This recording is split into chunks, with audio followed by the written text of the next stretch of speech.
How are we doing today, everybody? We've got a little something different than what you might come to expect from me.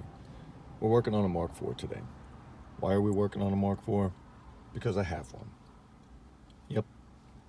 Bunch of Mark IIIs. I do have a Mark IV. It's a family-owned car. It was given to me by a cousin. It's a great car, but we're getting rid of it soon, and I'm getting ready to sell it.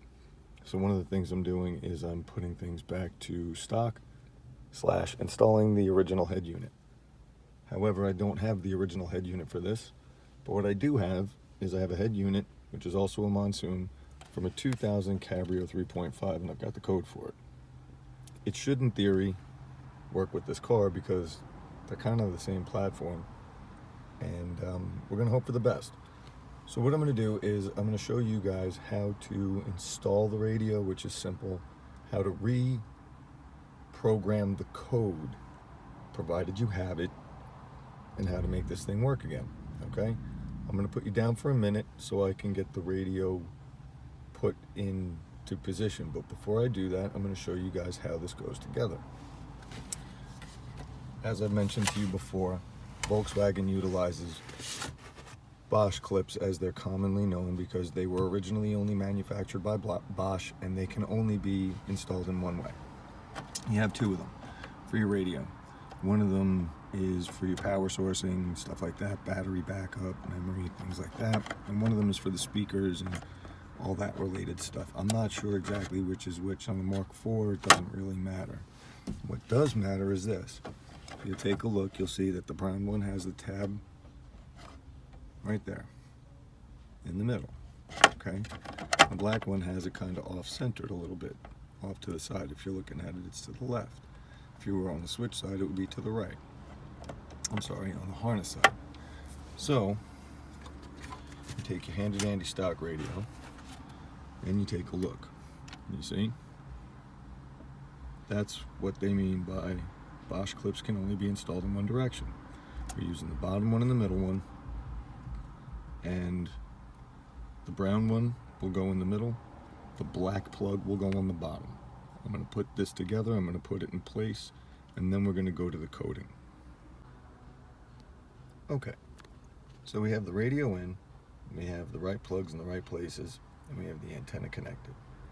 If you'll notice, the security light's beeping, okay? And what we're going to do is we're going to put the key in the ignition. We're going to power up the car.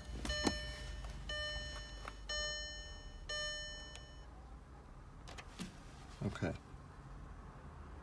Now, our code is 1341. The way that we program the code is this.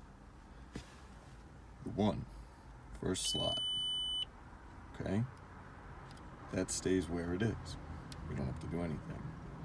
2, for the second number in the sequence, needs to be a 3. So we have 1, 2, 3. We go to the third number in our sequence, 4.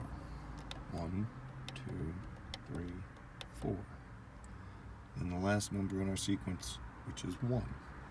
So we go to 4, the fourth number, make it a 1. Then you go to tuning,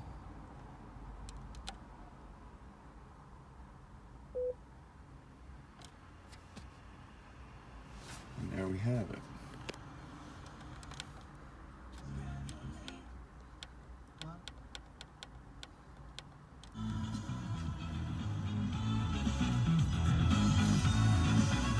We're good. Alright? Just like that, you've got a factory radio in. I have another one of these that I'm going to be putting into the Mark III. We'll go over that when that time comes, alright? But I hope that anybody who might need this information found it, and they found it useful. Please, if you did, like, comment, subscribe. This is a relatively new channel, so any and all support would be appreciated. Thank you very much, and remember, live, love, dub.